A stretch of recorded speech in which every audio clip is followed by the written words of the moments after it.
सामीन हाजरीन आदाब, मैं हूं शमीम उस्मानी। इस्तकबाल है आप तमाम का ऑल इंडिया रेडियो की आज की उर्दू सर्विस की नशरियात। दोस्तों, कुदरत ने ऐसे ऐसे शाहकार बनाए हैं, ऐसे ऐसे मनाजिर बनाए हैं कि कहा जा सकता है कि सबसे बड़ा फोटोग्राफर जो है वो कुदरत है। इतने खूबसूरत मनाजिर हैं कि अगर आप उन्हें देखें तो देखते रह जाएं। वैसे फोटोग्राफी एक शौक है और ये अपने अंदर इनफरादियत पैदा करता है कि मेरा फोटोग्राफ सबसे बेहतर हो। हमें अक्सर और बेशतर ऐसे फोटोग्राफ देखने को भी मिलते हैं जिन्हें देखते ही वाह कहने को जी चाहता है। लेकिन दोस्तों, दुनिया के हालात देखते हुए कभी कभी ऐसे फोटोग्राफ भी सामने आते हैं जिन्हें देखकर आह निकलती है। कोशिश ये करनी चाहिए कि दुनिया में अमन हो, सुकून हो और ऐसे फोटोग्राफ सामने आए जिन्हें देखकर हम सिर्फ वाह वाह ही कह सकें। आज वर्ल्ड फोटोग्राफी डे है, तो इसीलिए मैं तमाम फोटोग्राफर्स दोस्तों से अपनी गुजारिश करूंगा कि जाहिर है कि जिंदगी की हकीकतों को आप अपने कैमरे में कैद करते हैं, लेकिन ऐसी हकीकतें भी कैद कीजिए जिनसे दूसरों को खुशी हासिल हो, क्योंकि जब ही ये दुनिया अमन और सुकून का गहवारा बन सकेगी। आइए फिलहाल तो एक नजर डालते हैं अब तक की अहम सुर्खियों पर सबीहा फजल के साथ। तमाम सुनने वालों को सबीहा का पुरखुलूस आदाब, अस्सलामु अलैकुम, नमस्कार। उम्मीद करते हैं तमाम दोस्त अच्छे होंगे। आज बहुत ही अच्छा मौसम रहा दिल्ली और कुर्बो जवार में। बारिश कल रात से ही वैसे तो मौसम के मिजाज बदल गए थे, कल शाम भी बारिश हुई थी। आज कुल मिलाकर पिकनिक वाला मौसम था, लेकिन पिकनिक वाला ये वक्त नहीं है अभी, क्योंकि अभी तो घर में रहें तो ही ज़्यादा अच्छा होगा, तभी हम सेफ होंगे। खैर, ये तो मौसम का अहवाल था और बाकी क्या कुछ अहवाल है, यानी अब तक की अहम खबरें क्या क्या हैं, नजर डालते हैं। बहरिया कमांडर कॉन्फ्रेंस 2020 का नई दिल्ली में होगा इनेकाद।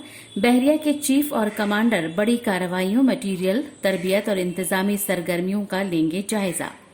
छोटी और दरमियानी सनत के वजीर नितिन गडकरी ने कहा कि हुकूमत दुनिया में तामीराती साजो सामान बनाने का मरकज बनाने के लिए पुरअज़्म। मुल्क में 20 लाख से ज्यादा अफराद कोरोना वायरस से शिफायाबी की शरह 73.64%। मुल्क में 24 घंटों के दौरान कोरोना के 8,01,518 टेस्ट किए गए। मार्च और जून के दौरान ज़राअत के शोबे की बरामदात में 23% का इजाफा। इंतखाबात के दौरान मुहिम के लिए इलेक्शन कमीशन ऑफ इंडिया वज़ा करेगा रहनुमा उसूल। अक़वाम मुत्तहदा के एक ट्रिब्यूनल ने कहा कि लेबनान के साबिक वजीर आज़म रफ़ीक हरीरी के कत्ल के पीछे हिज़्बुल्लाह ग्रुप के एक मेंबर का हाथ था।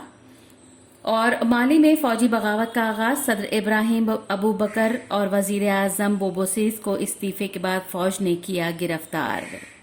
तो ये थी अब तक की अहम खबरें, और चलिए अब देखते हैं डॉक्टर साहब की सलाह हमारी और आपकी सेहत के हवाले से क्या फरमाते हैं। आज वो तो बताते हैं सामी कि ऐसा करना है, हिदायत होती हैं, तजावीज़ होती हैं, लेकिन उसके बाद का जो काम होता है वो हमारा और आपका होता है, क्योंकि हर इंसान को अपनी सेहत का बिल्कुल उसी तरह से ख्याल रखना चाहिए जिस तरह किसी कीमती शय की हम हिफाजत करते हैं, क्योंकि सेहत भी बहुत कीमती है और जब ये खो जाती है, ख़त्म हो जाती है, तब हम इसकी कद्र का अंदाज़ा कर पाते हैं। आइए देखें। मैं डॉक्टर इमरान राम मनोहर लोहिया हॉस्पिटल से बोल रहा हूँ और कुछ बातें आपसे शेयर करना चाहता हूँ। आजकल जो कोरोना वायरस फैला हुआ है हमारे मुल्क में नहीं बल्कि पूरी दुनिया में, ये एक वबाई मर्ज़ है और इसकी रोकथाम के लिए सबसे ज़रूरी है हमारी हाइजीन। जैसा कि बार बार हमारे मीडिया के लोग, डॉक्टर्स भी कह रहे हैं कि आप सफाई का बहुत ख्याल रखें, हाथ धोते रहें बार बार से मुराद ये नहीं कि हर वक्त धोते रहें, थोड़ा सा वक्फ़ा देकर। और हमारे यूनानी में एक कॉन्सेप्ट है कि अगर आपका मैदा ठीक है, आपका स्टोमक ठीक है, तो पूरा जिस्म आपका सेहतमंद है। तो इस बात का ज़रूर ख्याल रखें कि कोई भी ग़िज़ा हैवी ना हो, सकील ग़िज़ा ना हो, और ऐसा खाना खाएं जो आसानी से हज़म हो जाए और कम मिक़दार में इस्तेमाल करें। इसके लिए नींद बहुत ज़रूरी है। 7-8 घंटे नींद लें, ज़्यादा न सोएं और बहुत ज़्यादा जागे भी नहीं। एक और बहुत ज़रूरी चीज़ है, वह है साइकोलॉजिकल इफ़ेक्ट। वो ना आने दें। जो भी जिसका मज़हब है उसके मुताबिक वो खुदा भगवान से दुआ करे कि ये मर्ज़ जल्द अज जल्द हमारे मुल्क से नहीं बल्कि पूरी दुनिया से ख़त्म हो जाए और इंसान दोबारा सेहतमंद नज़र आने लगे। ऑस्ट्रेलिया में 2 लोगों को फांसी की सज़ा सुनाई गई। वहाँ के साइंटिस्ट ने कहा कि ये 2 लोग हमें दे दीजिए, हम कुछ रिसर्च करना चाहते हैं इन पर। लिहाजा वो कैदी उन साइंटिस्ट के हवाले कर दिए गए। उन 2 कैदियों को एक कमरे में लाया गया और 2 बहुत जहरीले सांप लाए गए। एक की आंख में पट्टी बांधी गई और एक सांप से उसको कटवा दिया गया। जिसकी आंख में पट्टी नहीं थी वो सारा माजरा देख रहा था। थोड़ी देर में रंग नीला हुआ, मुंह से झाग आने लगे, तड़पने लगा और थोड़ी देर में उसकी डेथ हो गई। अब जो ये सब माजरा देख रहा था उसको कहा कि कल तेरी बारी है। दूसरे दिन उसकी आंख पे पट्टी बांधी गई और सांप की जगह चूहे से कटवाया गया। थोड़ी देर में उसका रंग नीला होने लगा, मुंह से झाग आने लगे, वो तड़पने लगा और उसकी भी डेथ हो गई। कमाल की बात यह है कि जब टेस्ट किया गया तो उसके जिस्म से सांप का जहर पाया गया।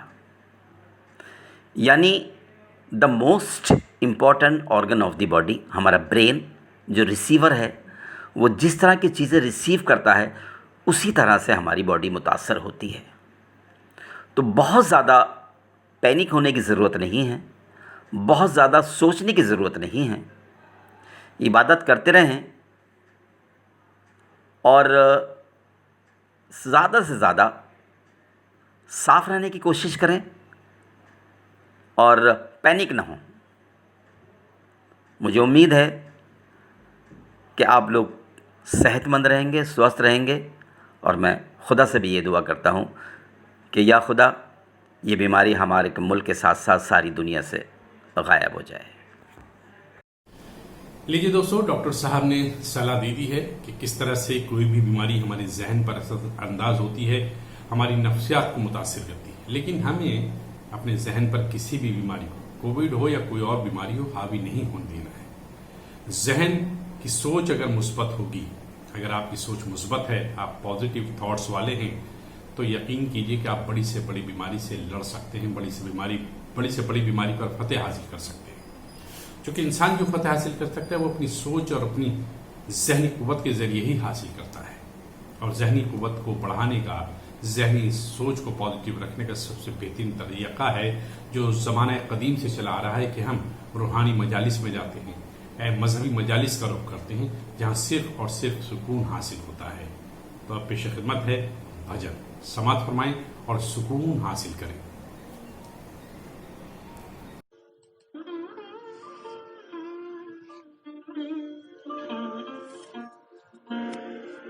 दूर किनारा लहरें चंचल, दूर किनारा लहरें चंचल और पवन पुरवैया, दौलत जीवन नैया, दौलत जीवन नैया। दूर किनारा लहरें चंचल, दूर किनारा लहरें चंचल और पवन पुरवैया, दौलत जीवन नैया, दौलत जीवन नैया।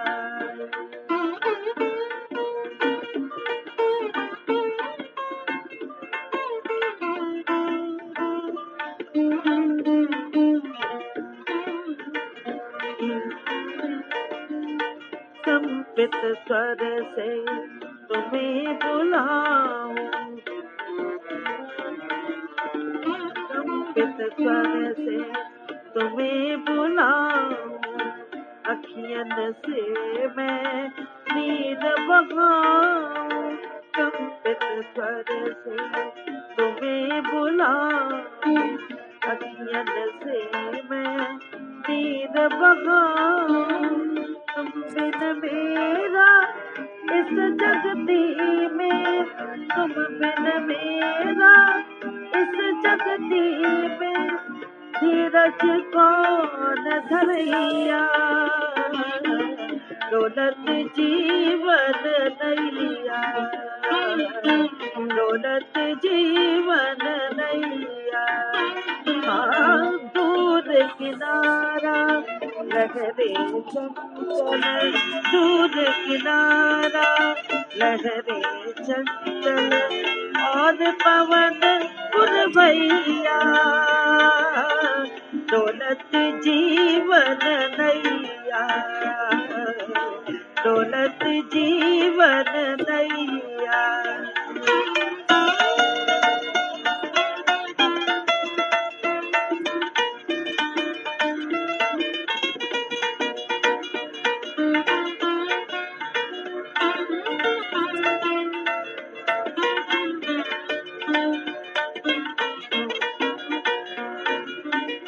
आओ जीवन पार लगा दो, आओ जीवन पार लगा दो, मोह मिलन के गीत सुना दो, मोह मिलन के गीत सुना दो, रूठे कागे खिवैया, रूठे कागे खिवैया, रूठे कागे खिवैया, दौलत जीवन नैया, दौलत जीवन नैया। हाँ दूर किनारा लहरे चंचल, दूर किनारा लहरे चंचल और पवन पुरवैया, दौलत जीवन नैया, दौलत जीवन नैया।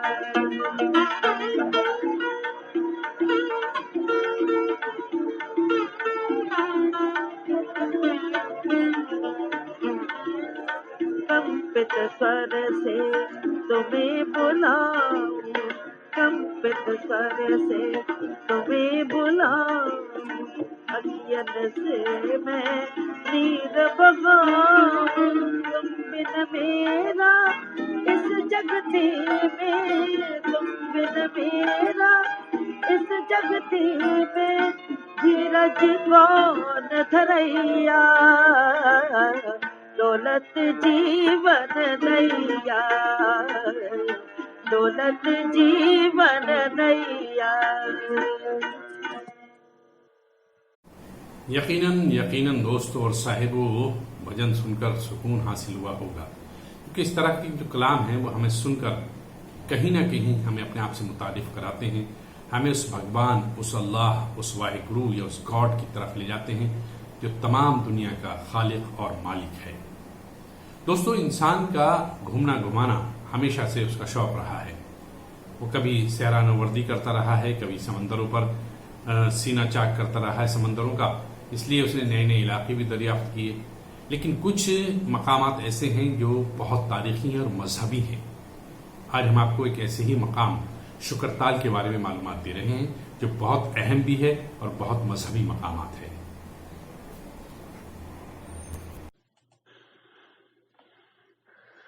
हिंदुस्तान में हिंदुओं के जो 68 मुकद्दस मकामात हैं, उनमें शुक्रताल को ऐसा खास मुकाम हासिल है जहां हिंदुओं के सबसे अहम माने जाने वाले हिंदू ग्रंथ श्रीमद् भागवत की आवाज पहली बार गूंजी।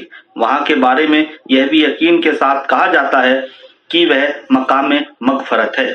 उत्तर प्रदेश के जिला मुजफ्फरनगर में जिला मुख्यालय से 28 किलोमीटर दूर गंगा किनारे बसा कदीम मकाम मुकद्दस शुक्रताल 5100 साल पहले तारीख के पन्नों का उस वक्त गवाह बना जब महाभारत कालीन हस्तिनापुर के एक राजा परीक्षित को एक ऋषि श्री सुखदेव जी महाराज ने उनकी जिंदगी के आखिर 7 रोज तक श्रीमद् भागवत की अमर कथा सुनाई, जिससे उस राजा को न केवल मौत के खौफ से निजात मिली बल्कि उन्हें मगफिरत हासिल हुई। राजा परीक्षित वीर अभिमन्यु के बेटे और भगवान श्री कृष्ण के खास दोस्त अर्जुन के पोते थे। हुआ यह था कि एक बार राजा परीक्षित शिकार खेलने के लिए जंगल में गए थे कि शिकार की तलाश में वे बहुत दूर निकल गए। प्यास की शिद्दत से उनकी हालत गैर हो गई। हस्तिनापुर लौटते वक्त रास्ते में अपनी प्यास बुझाने के लिए वह एक ऋषि समीक की कुटिया में पहुंचे और उन्होंने उस वक्त भगवान की इबादत में मशगूल ऋषि समीक से अपनी प्यास बुझाने को पानी मांगा। लेकिन समीक ने न तो राजा परीक्षित की बात सुनी और न ही उनका अपने आश्रम में स्वागत किया, जिससे खफा होकर राजा परीक्षित ने वहां मरे पड़े एक सांप को अपने धनुष से ऋषि समीक के गले में डाल दिया और हस्तिनापुर लौट गए। इसकी जानकारी मिलने पर ऋषि समीक के बेटे श्रृंगी ने राजा की शर्मनाक हरकत पर गहरी नाराजगी जताते हुए उन्हें 7 रोज के अंदर जहरीले नाग तक्षक के काटने से उनकी मौत हो जाने की बद्दुआ दे दी। उधर ऋषि समीक जब इबादत से फारिग हुए तो उन्हें इस पूरे मामले की इत्तला मिली तो उन्हें सख्त सदमा हुआ। उन्होंने अपने बेटे श्रृंगी के राजा परीक्षित को बद्दुआ देने पर भी बहुत अफसोस जाहिर किया। उन्होंने श्रृंगी की बद्दुआ दिए जाने की इत्तला हस्तिनापुर राजा परीक्षित को भिजवा दी, जो पहले से ही ऋषि समीक के साथ किए अपने बर्ताव से बहुत शर्मसार थे और अपनी नादान हरकत पर पछता भी रहे थे।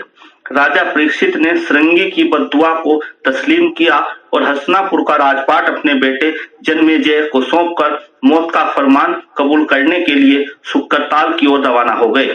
राजा परीक्षित के साथ हुए इस हादसे की खबर पूरे मुल्क में फैल गई। मुल्क भर की करीब 88,000 बुजुर्ग हस्तियां, जिनमें एक से बढ़कर एक आलिम शामिल था, राजा के पीछे पीछे सुक्करताल पहुंच गए, जहां सभी ने राजा से मिलकर इजहारे अफसोस किया और उनका साथ देने का वायदा किया। सुक्करताल में राजा परीक्षित ने गंगा के किनारे रेत के एक बड़े और ऊंचे टीले पर अजीम बरगद के दरख्त के नीचे अपना डेरा जमा लिया। राजा 7वें रोज होने वाली अपनी मौत के खौफ से बुरी तरह से डरे हुए थे। उसी दौरान वहां जमाने के मशहूर महर्षि वेदव्यास के बेटे और नामवर ऋषि श्री सुखदेव जी महाराज भी पहुंच गए। उन्होंने राजा परीक्षित को हर तरह का दिलासा दिया और उन्हें उनकी निजात का रास्ता बताया। श्री सुखदेव महाराज ने 7 रोज तक राजा परीक्षित को श्रीमद् भागवत कथा सुनाई, जिससे उन्हें मौत का खौफ जाता रहा और उनको बहुत सुकून मिला। 7 रोज पूरे होने पर राजा परीक्षित सुखदेव जी की हिदायत पर हर तरह यकसुई इख्तियार कर मराकबे में बैठ गए और योग के जरिए अपना शरीर छोड़ दिया। उनकी रूह परवाज कर गई। इस तरह दुनिया में श्रीमद् भागवत का पैगाम पहली बार लोगों के सामने आया। इसी वजह से सुक्करताल की हिंदुस्तान में खास अहमियत है।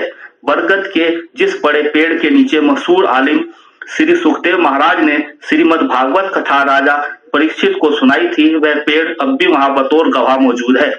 श्रीमद् भागवत महामुनि श्री वेद व्यास जी द्वारा लिखी गई बेहद मुकद्दस किताब है। कहा जाता है कि जब वेद व्यास जी को वेदों और उपनिषदों को लिखने के बाद भी तसल्ली नहीं हुई तो उन्होंने देव ऋषि नारद के कहने पर श्रीमद् भागवत को लिखा। इसमें भगवान श्री कृष्ण की पूरी जिंदगी और उनकी खूबियों का मुकम्मल जिक्र है। इसके पढ़ने और सुनने वाले को राहत मिलती है। इस किताब में इंसानियत के रहनुमा उसूल वाज़ेह तौर पर बयान किए गए हैं। इसका नजरिया सभी के लिए यकसा है, जिसने किसी फिरके के खिलाफ न होकर सबको एक बड़ी सच्चाई में बांध दिया है। इसमें 18,000 श्लोक हैं। श्रीमद् भागवत कथा को सुनने से ही आदमी को बार बार पैदा होने और बार बार के मरने के सिलसिले से हमेशा के लिए निजात मिल जाती है। तारीख के पन्नों को पलटने से पता चलता है कि सन 375 से 412 के दौरान राजा चंद्रगुप्त द्वितीय के सरकारी कवि महाकवि कालिदास ने अपने मशहूर ड्रामे अभिज्ञान शाकुंतलम में शकुंतला का यह कहते हुए जिक्र किया है कि वहां शकुंतला के हाथ से अंगूठी गिरी थी। सुक्करताल के इस मुकद्दस मकाम की तामीर नौ 129 साल की उम्र पाने वाले बुजुर्ग पद्म भूषण स्वामी कल्याण देव महाराज के जरिए अंजाम पाई। स्वामी कल्याण देव ने 1902 में स्वामी विवेकानंद से मुलाकात के बाद समाज सेवा का जो काम शुरू किया उसमें वे हमेशा लगे रहे। 1915 में साबरमती आश्रम में महात्मा गांधी ने भी स्वामी कल्याण देव को मुल्क की खिदमत करने की तरगीब दी थी। स्वामी कल्याण देव मजहब एवं सामाजिक खिदमत के साथ साथ सुक्करताल को एक बड़े मकाम मुकद्दस और टूरिस्ट सेंटर के रूप में तरक्की देने में लगे रहे। 1944-45 में स्वामी कल्याण देव ने सुक्करताल को डेवलप करने की मुहिम शुरू की थी। उसमें वह आखिर वक्त तक लगे रहे। उन्हें सुक्करताल को तरक्की देने की तरगीब पंडित मदन मोहन मालवीय, मशहूर आलिम गोकुलनाथ बल्लभाचार्य, रामानुजाचार्य, प्रभुदत्त ब्रह्मचारी और श्री कृष्ण बोधा आश्रम ने दी थी। सुक्करताल की तामीर नौ का 1944 में आगाज हुआ। तब वहां रेत के कच्चे टीले को पक्का बनाया गया और वहां 6000 साल से खड़े बरगद के दरख्त को भी मजबूती देने का काम किया गया। 1945 में स्वामी कल्याण देव ने श्री सुखदेव आश्रम सेवा समिति बनाई, जिसमें मुजफ्फरनगर के कई रईसों को रखा गया। 1957 में कदीम बरगद के दरख्त के नीचे सुखदेव मंदिर की तामीर नौ पूरी हुई। इस मंदिर में सुखदेव महाराज और राजा परीक्षित के पैरों के निशान और उनके बुत मौजूद हैं। सुखदेव मंदिर की बुनियाद 3 अक्टूबर 1948 को मरकजी वजीर NV कारगिल के जरिए रखवाई गई। 1956 में मरकजी वजीर गुलजारी लाल नंदा के जरिए मंदिर में लगे बूतों में जान फूंकने की रस्म पूरी की गई।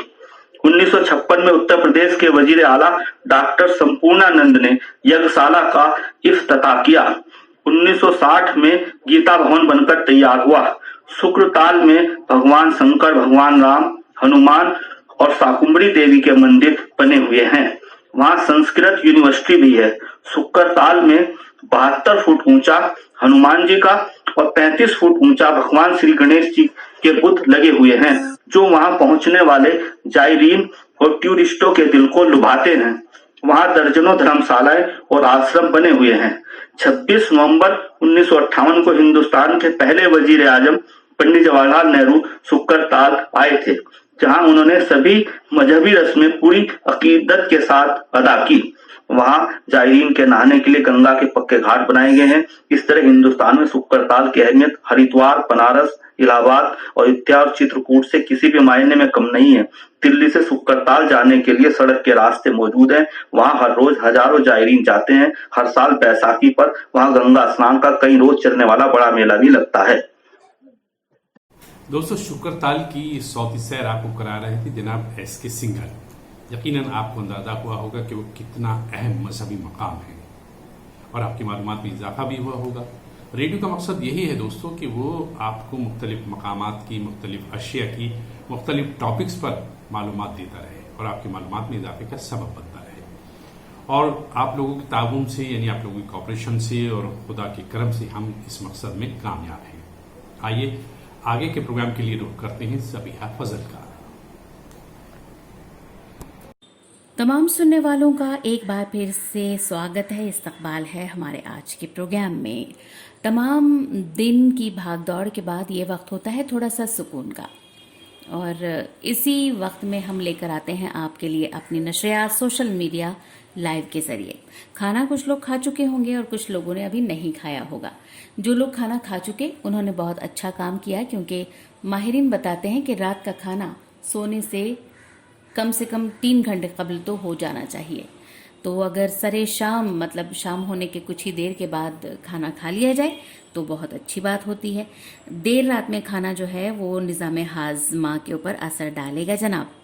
और खाना जिन लोगों ने खा लिया है और रोटी अगर बच गई है तो बहुत ही अच्छा हुआ।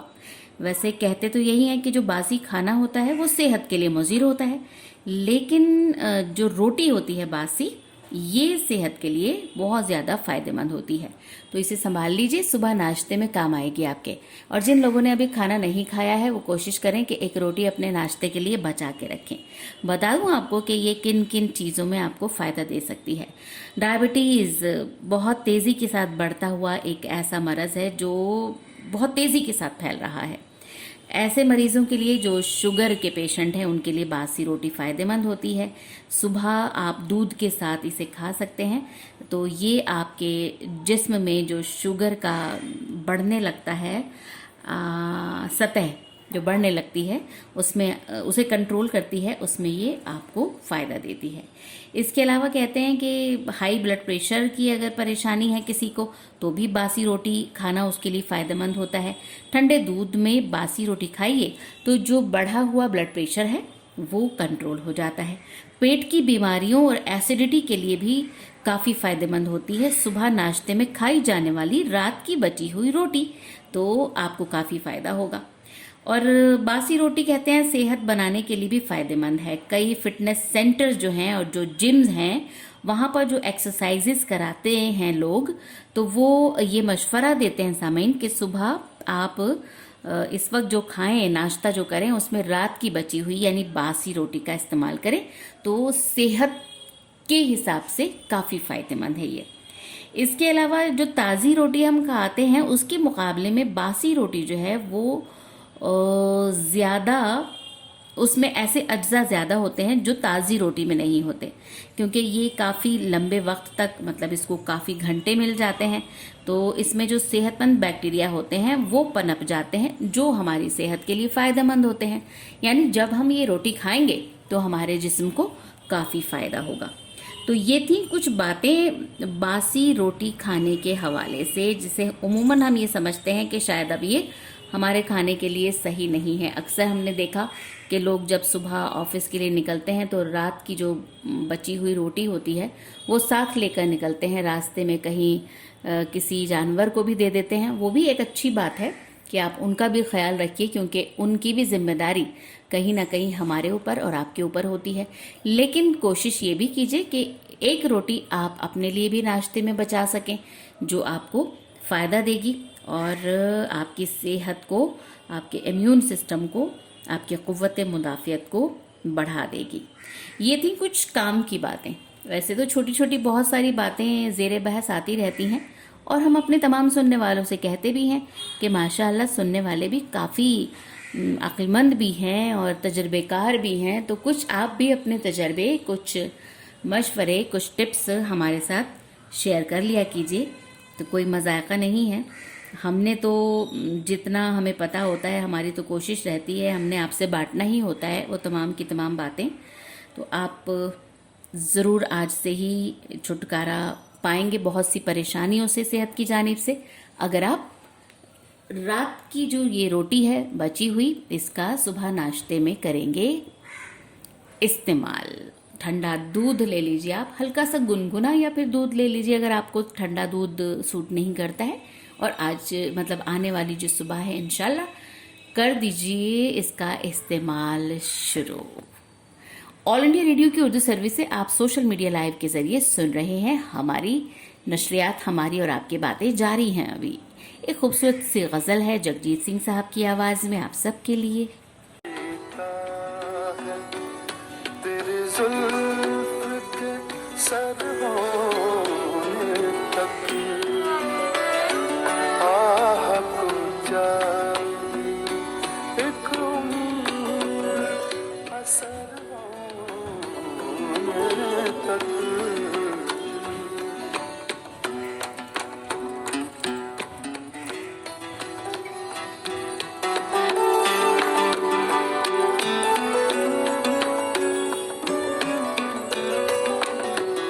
आशिक़ी सब्र तलब तमन्ना देता,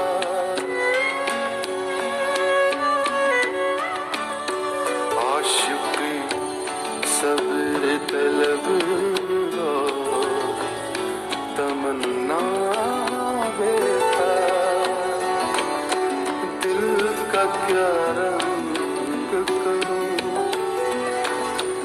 दिल का क्या रंग करूं, खूने जिगर होने तक दिल का क्या रंग करूं, खूने जिगर होने तक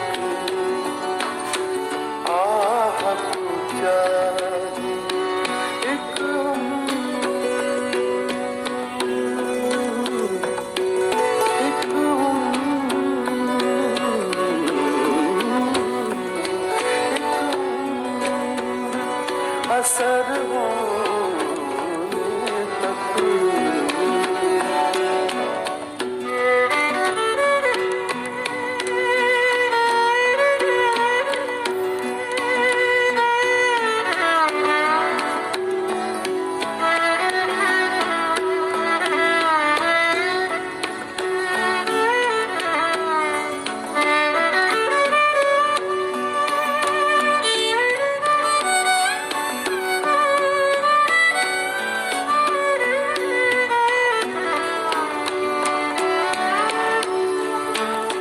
हमने माना कि तगाफुल न करोगे, लेकिन हमने माना कि तगाफुल न करोगे, लेकिन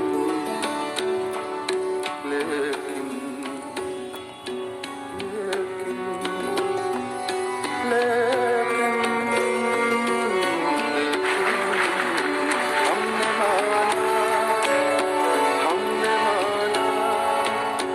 हमने माना तगाफुल न करोगे, लेकिन खाक हो जाएंगे हम तुमको खबर होने तक, खाक हो जाएंगे हम तुमको खबर हो। तो सामीन, जगजीत सिंह की आवाज़ में अभी आपने ये गज़ल सुनी। ये था हमारा आज का प्रोग्राम।